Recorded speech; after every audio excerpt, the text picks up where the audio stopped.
We do not support what's called co-governance. We believe in democracy for public assets. I wish we had one system that could treat everyone the same, but we never have. Racism doesn't just happen to Māori. We should be making sure that every dollar we spend is being spent well. I think the National Party has the answers to take New Zealand forward. Our vision is a modern New Zealand. We are making changes to the law in that area.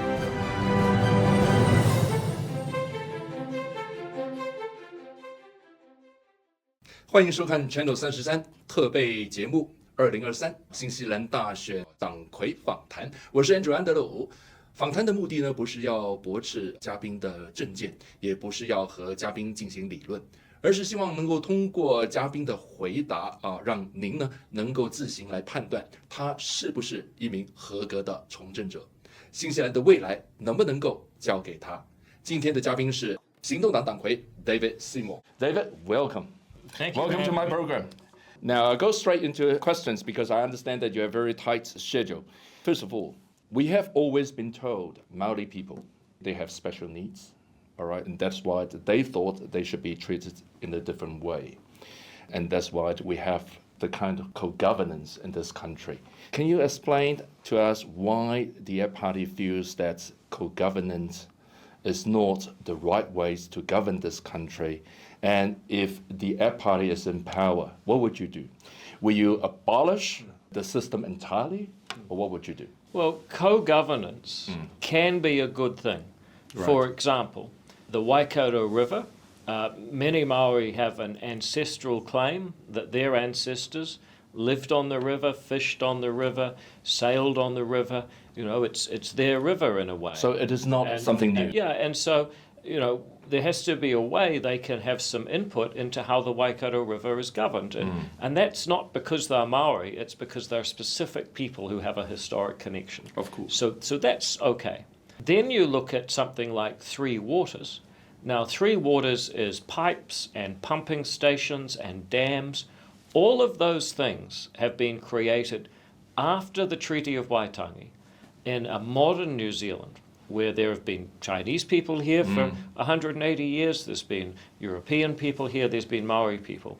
Those Three Waters assets, those pipes, those pumping stations, those dams, those water treatment plants, those belong to all people, and they should be governed equally by everybody through a democratic process. That's the next thing.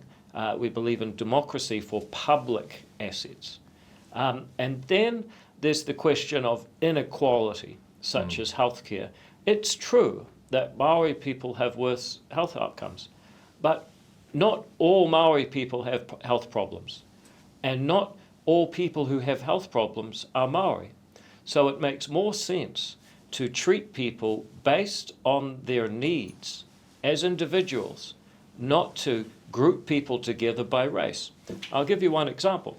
The government has been giving $50 Prezi cards to mothers who are expecting to have a child, pregnant mothers, if they come and see the doctor. Now, you can argue if that's a good idea, or maybe people should just go, but that's what they've been doing. The thing is, they only give you the $50 if you're a Maori mother.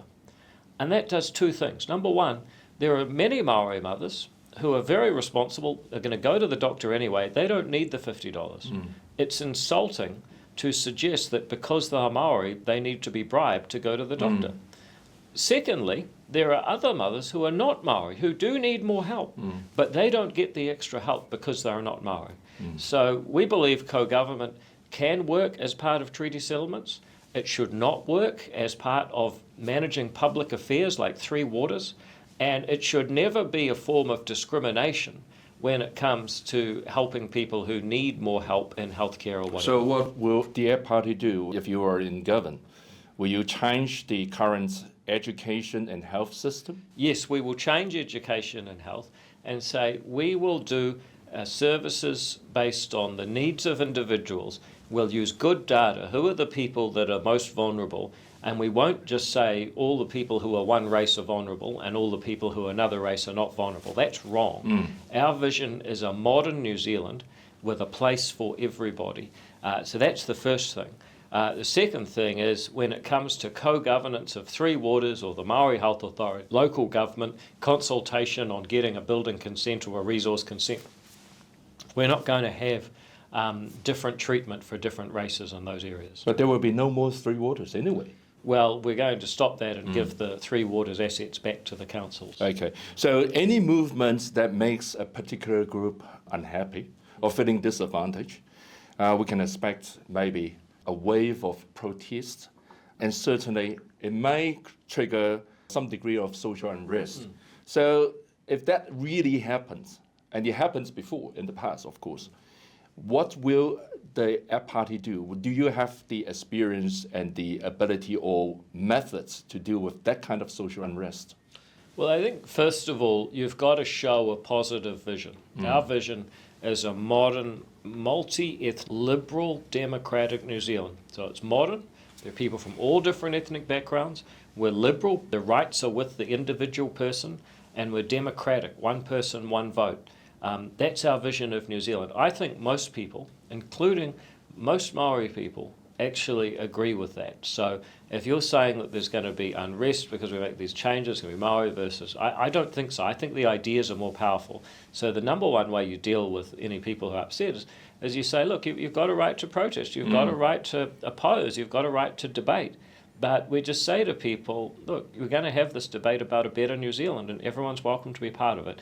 And I think if you do that, then ultimately you get the weight of opinion on your side. Because in the past, especially during the pandemic, we saw the protests and actually create a lot of instability and uncertainties in the society. It is expected if any changes, any major changes to a certain group of people's rights, something similar will happen. Yeah, but I think if you look at New Zealand history, at different times there have been protests, there's been occupations, there's been all sorts of like Ikumatau Lane disputes. Yep, that's 2019. a good example. Well, it's a bad example, but it's a but there's also been the Maori Land March. There's been the Bastion Point occupation. There's been the Springbok Tour protest, the anti-nuclear movement. I mean, there's been all sorts of protests. These things have happened almost continuously through New Zealand history. And the waterside strike, you go back to 72 years ago. So these things do happen. They're just a natural part of the democratic process. Okay. Let's talk about the tax policies. David, you promote a tax cut for every taxpayer's policies by introducing a two-rate system, 17.5% and 28% above or below $70,000. Am I correct? Now, you also said you want to push out the reversing the rental tax and also abolishing the bright line tiers.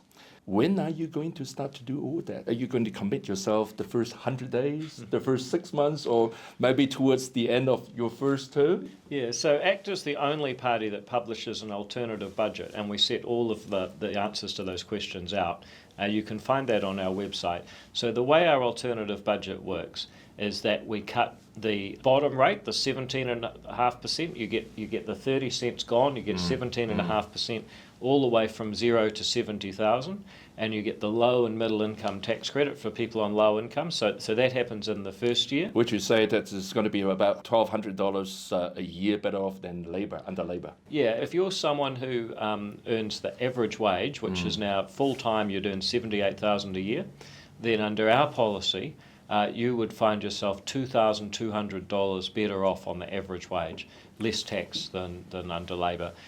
So the first year, we make those changes.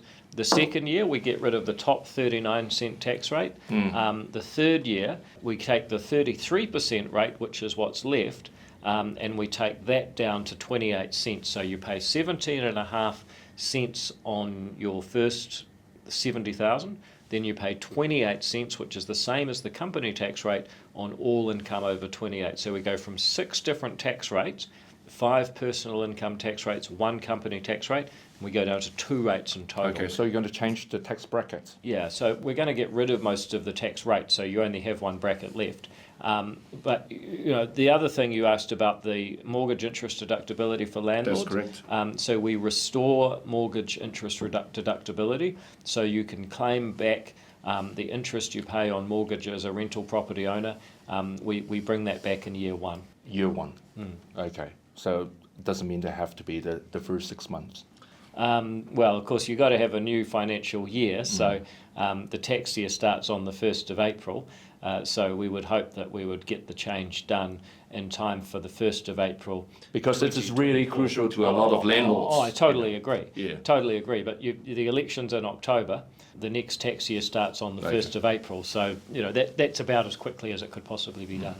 Now, you say that you want to improve productivity and chopped quite a number of government projects because they are simply useless and are wasting taxpayers' money. Well, it's worse than useless. They're often doing damage. Okay, cost the damage. Yeah. Now, so how can you assure the public such a big cuts or redundancies will not have a negative impact to the public service sector as a whole? If you look at what we're doing, for example, workforce development councils. Now, had you ever heard of these before?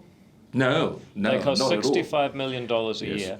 And what they do is they get groups of people, sort of hand-picked business people, and they're supposed to, and of course, they're partly co-governed, so it's part Maori and partly non-Maori, and it has to go along with the treaty. And these people apparently are telling the education system what sort of skills the business community needs. Now, what education facility or establishment is not already focusing on the skills that their students will need for the future? So that's $65 million. No one had heard of these things until the bosses of one of them got his taxpayer-funded credit card, went to Sydney, who knows why, and bought champagne and lobster in the middle of the night. Yeah. Until then, I didn't know we had workforce development councils. We get rid of them. They're not doing any good. We can't find any good they've done. There's $65 million right there that you could save every year. No one would notice. Okay, but you do have your own country's developments policy you need to push, so you do need manpower as well.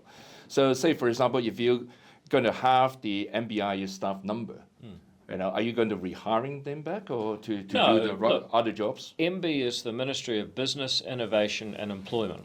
Now, MB is supposed to make it easier to do business in New Zealand and to employ people and to innovate. They have had a 64% increase in staff over the past 5 years. Now, you talk to anyone who's trying to run a business in New Zealand and say, has it got easier to do business, to innovate, to employ people in this country? Really? I don't think anyone would tell you that it's got easier. Actually, it's got harder, and I think if we were to fire these people, no one would notice. They're not making it easier to do business. They're often putting in place crazy bureaucracy to make it harder. And I'll give you one example. This is actually from the Ministry for the Environment. They've got a working group on what they call the circular economy. So they're making more rules to say that you have to recycle everything. And they actually propose that fast food producers, you have to take your wrappers back to McDonald's because it's the circular economy, right? We don't need people getting paid hundreds of thousands of dollars to make up these stupid rules. So no, we'll fire a lot of them and you won't even notice. And will that happen the first year as well? Yep. Okay. Now, what is your view on GST exemptions on fruits and veggies? Totally wrong. Why? It sounds attractive. I understand people say, well, we want to pay less tax and tax is bad and fruit and veggies are good, so let's take the tax off fruit and veggies, everyone will be happy. The key to good economic analysis is to always ask, what happens next? Well, one thing that will happen is that if you take the tax away, then the sellers will increase the price they charge. Now, they won't say, oh, we'll keep charging the same amount and you'll get 15% off. They'll say, okay, the government's not taking its 15% tax, we will come up and meet you in the middle. So a lot of the benefit will go to the supermarkets. Okay, will not transfer to consumers. That's right. So you're not going to get 15% off. In fact, in the UK, they took the tax off the sanitary products. It was a 5% tax. And basically, the price charged by the seller went up 3.5% actually, and the price paid by the consumer went down 1.5%. So 5% tax gone, only 1.5% saving for the consumer. So under Ed's party's policy, GST will not be touched at all? No, it won't be. And here's the next thing about it.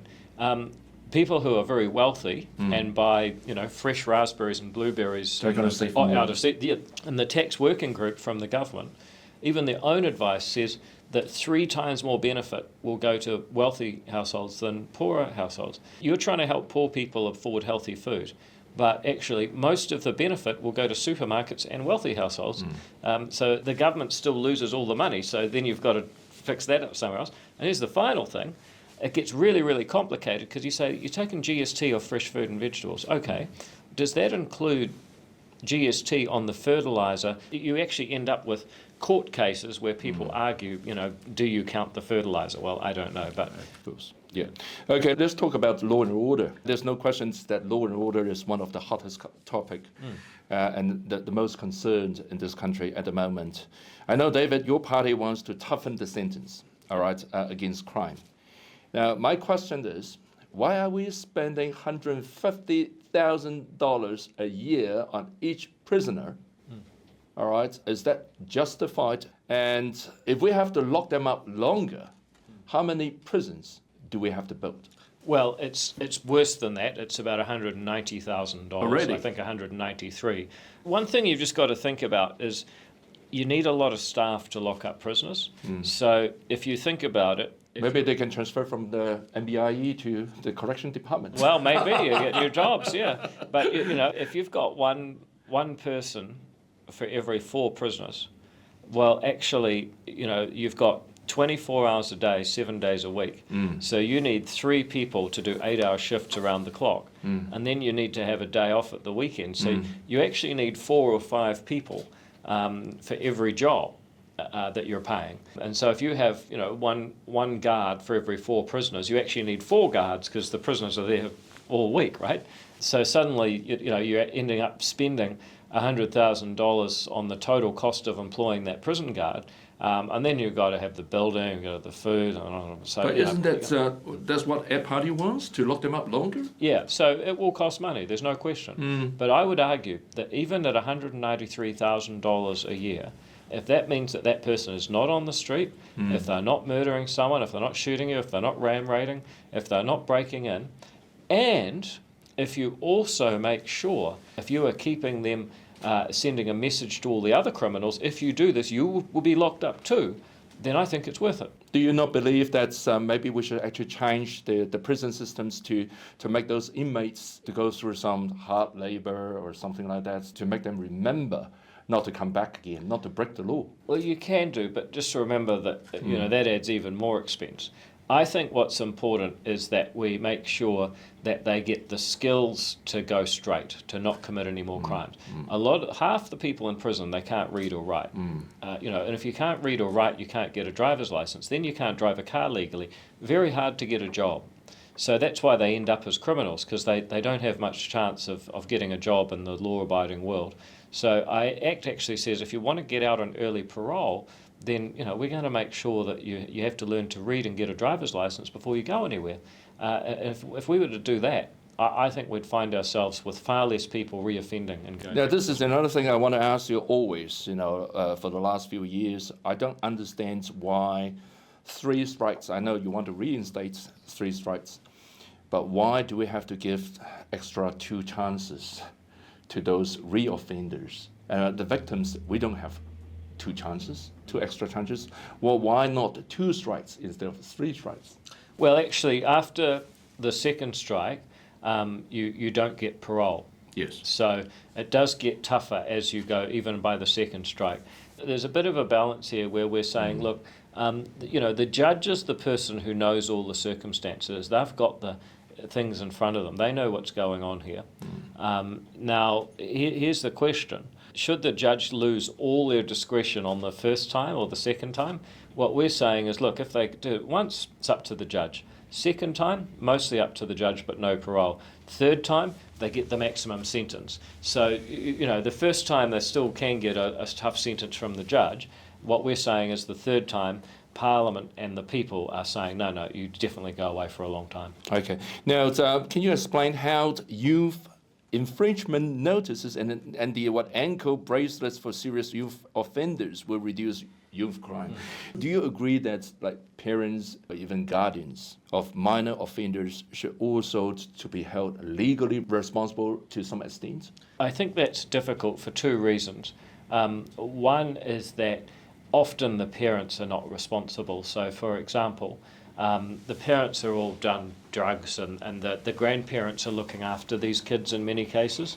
So if you say... so they're the guardians, aren't they? Yeah. So if you say you've got a kid who's in trouble and the grandparents say, okay, we'll look after you, and then you say to the grandparents, but if that kid commits a crime, you'll go to jail, the grandparents will just say, oh no, well, we won't look after them.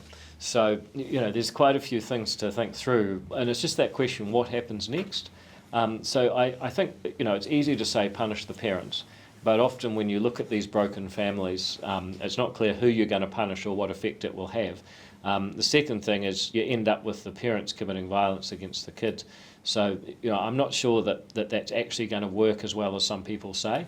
However, I do think we need more youth prisons, and that's why we say there should be a youth wing of corrections, where, these kids, we're not going to send them to Oranga Tamariki where they climb up on the roof and get given KFC. We're going to lock them up and say, you won't have your phone, you won't have your friends, you won't have any fun, you won't have KFC. This is going to be a hard time. We should say to 14 to 17-year-olds, that's where you go. And then we say, look, if you commit a crime, we might put an ankle bracelet on you. So we know where you are. You can't leave home after a certain time. If you show up at the side of another ram raid, then you're in trouble. If you don't follow those rules, then we'll put you in this other place. We've got to have a series of escalating sanctions.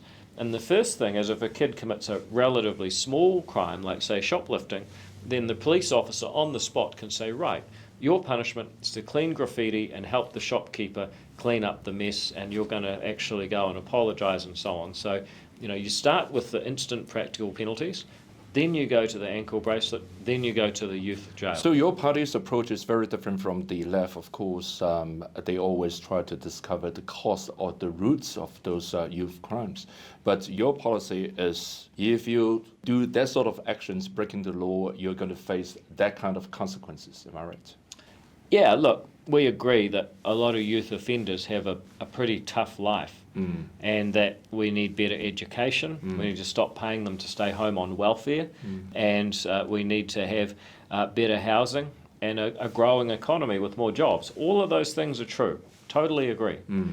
But at the end of the day, if you're a victim, it's not your fault they had a bad life. Of course. And if you having a bad life allows you to go and hurt someone else, I just ask, well, where does this actually stop? So my view is look after the victims and the rights of law-abiding people first, then do the rehabilitation. Whereas the current government wants to look after the criminals and then think about the victims. Well, they've got it back to front. Let's have a break, and when we come back, we'll touch a little bit with regards to New Zealand-China relationship.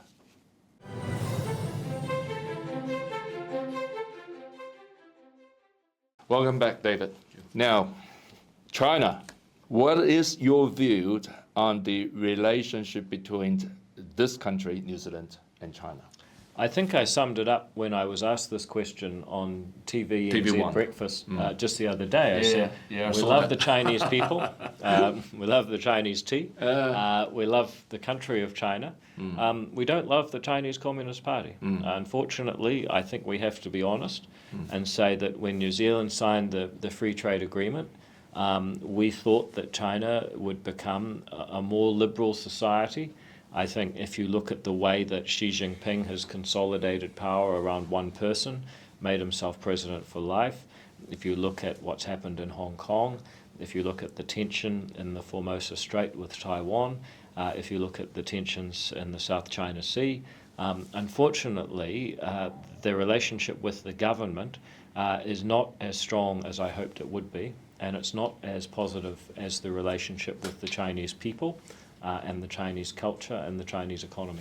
Everything that you say just now was with regards to the China's internal policy, but what about New Zealand and China's relationships? If you were in power, most likely you will be the deputy prime minister.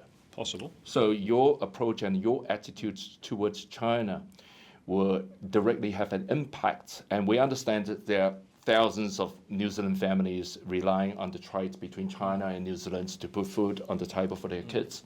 First of all, do you recognize the relationship between China and New Zealand? It is a very important relationship. Oh, And how are you going to maintain or even improve that relationship?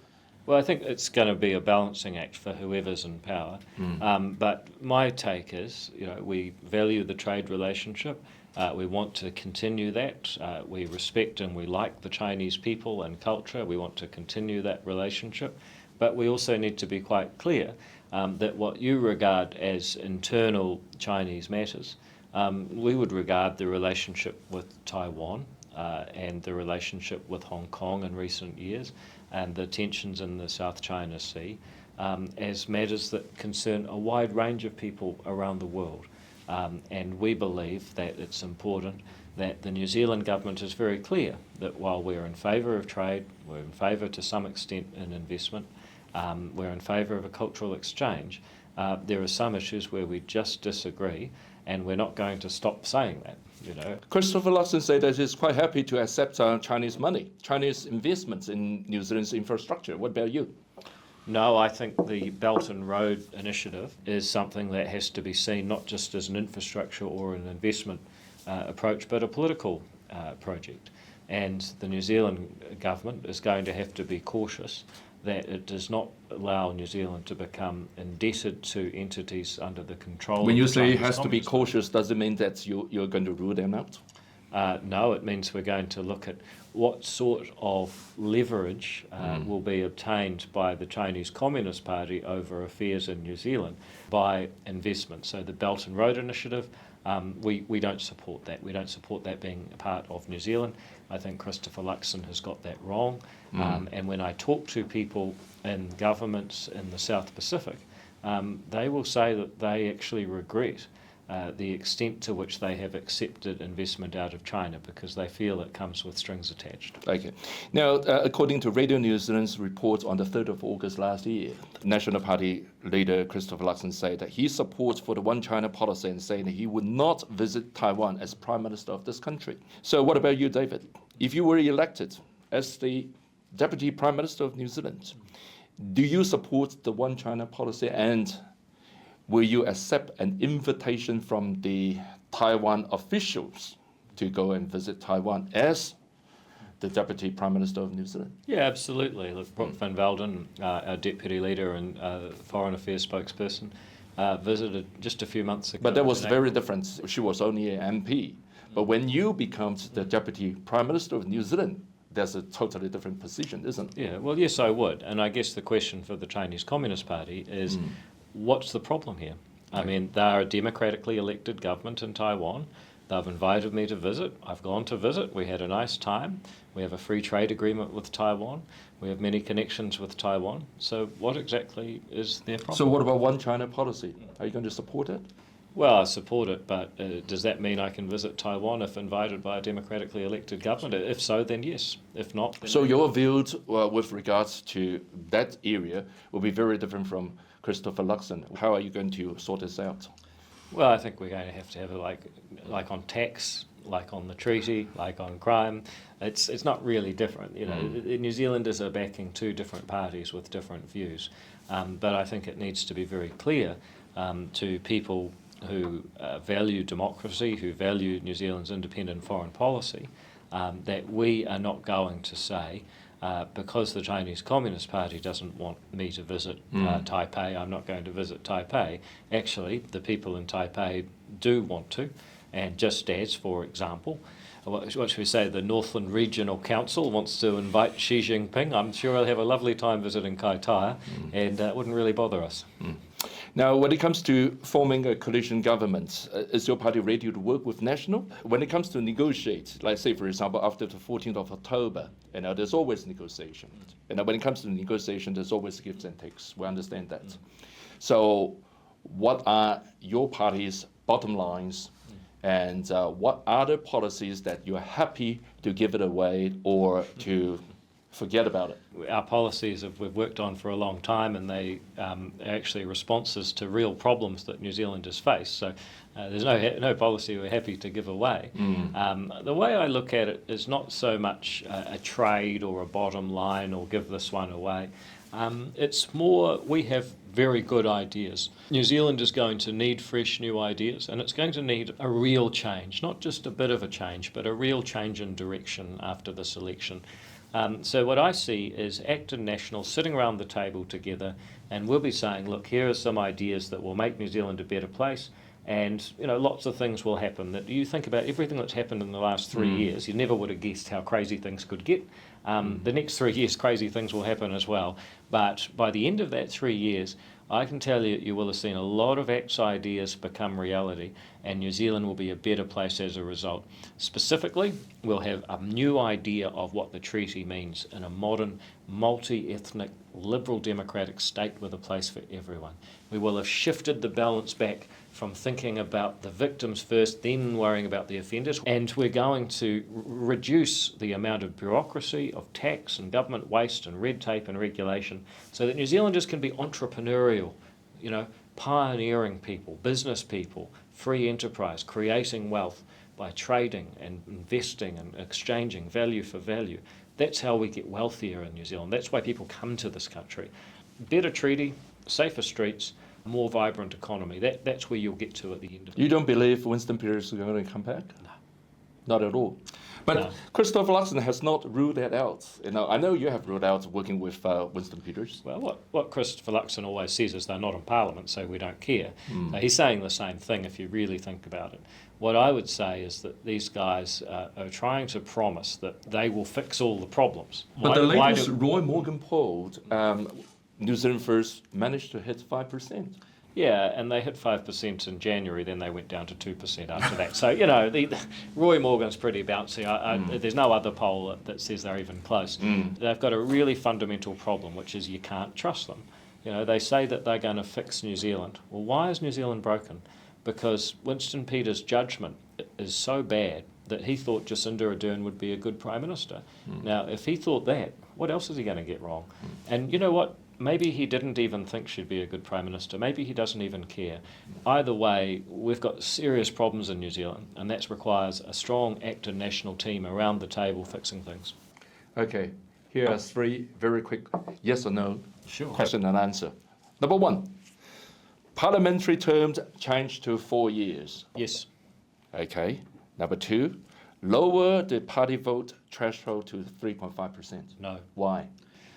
Because it's always a balance. Is it because the AD party now has managed to hit 12%? No, That's why you it's say not so? that. It's Right? you can say that, and you can always accuse me, but no. I think if you look at what that would have meant historically, we would have ended up with Colin Craig in Parliament. Now, that's a guy who's been subsequently disgraced. He would have held the Colin balance Craig, of power. Yeah. Do we want people like that to get into Parliament and hold the balance of power? Just ask ourselves, what happens next? If you lower the threshold to 3.5, then you're going to get some pretty unusual characters in Parliament, and they may end up holding the whole country to ransom. Honestly, David, do you feel that 120 MPs is just too many? No, I don't, because there's 120 MPs. They're the ones you know about, and you can vote them out. I'm worried about the 60,000 bureaucrats who are mostly paid more, well, many of them at least are paid more than an MP. You don't know who they are, you can't vote them out, and there's 60,000 of them. So, if you think about it, in Parliament there's 120. About half of them are on the government side. That leaves 60 who are representing the rest of us trying to hold the government accountable.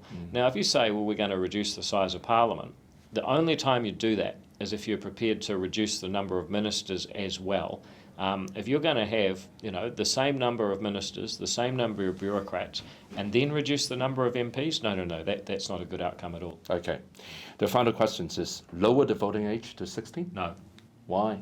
Well, you're supposed to be rapid fire. Why not? Well, the young people will say, yes, why not? They're mature enough. Well, if it's 16, then people say it should be 14. Okay. It's 18. Some people are saying you shouldn't be able to buy alcohol until you're 20 because your brain doesn't mature in time. Then they're saying, oh, you're 16, you can vote, but you can't be held criminally responsible or go to jail. So which one is it, We can have this argument all day, one age or another. Okay, sure. But here's my thing.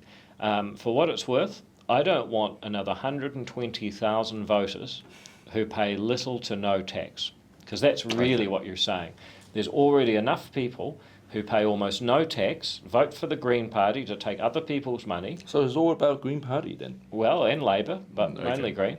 They're going to vote for the parties that take other people's money. And if you are a young person, I'd just say, look... Do you not believe the young people, they will also vote for the party? I think some will, but on balance, right. The number one thing that makes people vote ACT is when they get their first pay slip and they see how much tax comes out. Okay. That's it. I get people send me pictures. They say, holy, I didn't know I had to pay this much tax. Now I'm voting ACT. So you get another 120,000 16 and 17-year-old voters, and all it will do is shift New Zealand politics to the left. Okay. David, appreciate you joining us this morning. Thank you so much. Thank you, Andrew. Wish you well on the election night. Cheers. Okay, come on, have another tea, Chinese Please. tea. Come on. Cheers. Thank you. Thank you.